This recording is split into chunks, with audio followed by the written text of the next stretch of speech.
মুর্শিদাবাদ জেলার district chamber of কমার্সের ব্যবস্থাপনায় তার নিজস্ব কক্ষে এক সভার আয়োজন করা হয়েছিল। সেখানে ওই সংগঠন প্রধান নেতৃত্বরা এসেছিলেন। আজ সেখানে উপস্থিত ছিলেন রাজেন্দ্র প্রসাদ খৈতান। তিনি বেঙ্গল চেম্বার অফ কমার্সের অন্যতম প্রধান নেতৃত্ব। তিনি বলেন, ব্যবসাদাররা বিভিন্নভাবে অপমানিত হয়, কিন্তু দেখবেন সরকারের উন্নয়নমূলক কাজ বলুন আর গঠনমূলক কাজ বলুন, আমাদের ট্যাক্সের টাকা ছাড়া কিছুই হয় না।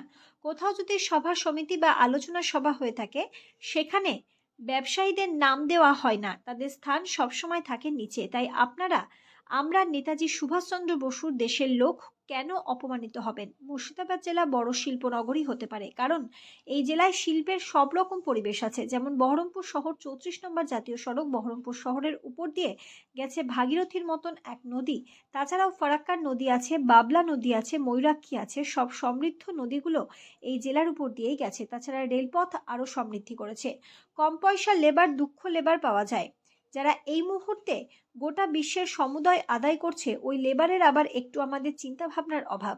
তাই অনেক বড় বড় আমি দুহাত ভরে আপনাদের সাহায্য করব। এই আলোচনা সভায় উপস্থিত ছিলেন শেখর মারাঠি থেকে শুরু করে পঙ্কজ রায়, কল্যাণ সাহা, বহরমপুর অ্যাসোসিয়েশনের সম্পাদক মানিক ভট্টাচার্য উপস্থিত ছিলেন। মুর্শিদাবাদ ডিস্ট্রিক্ট চেম্বার অফ কমার্সের সম্পাদক স্বপন ভট্টাচার্য, এই জেলার আরও সব নক্ষত্র খচিত শিল্পপতিরা আজ উপস্থিত ছিলেন।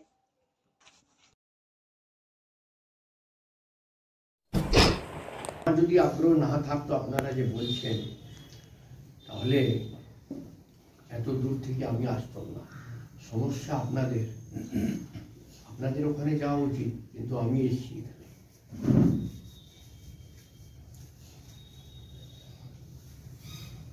कुआं के प्यासा नहीं आया है, कुआं प्यासा के पास आया है। आप लोग আপনাদের যে কোনো সমস্যা, সেটার জন্যে আমরা মহল দিবে। আপনাদের উপরে কোনো আমি মেহরবানি করিনি, এটা আমার কর্তব্য। আমাকে আপনারা যে জায়গায় রেখেছেন, তার স্বাভাবিকভাবে কর্তব্য আমার। হসপিটাল বিষয়ে একটু দু একটি কথা না বললে যারা নতুন লোক তারা কিছু জানবেন না। আমার নাম হচ্ছে রাজেন্দ্র প্রসাদ খৈতান। তবে রাজেন্দ্র প্রসাদ বললে রানীগঞ্জের ওই এলাকায় 12 আনা লোক চিনবে না। আরপি খৈতান বলেই সবাই জানে। 2002 সালে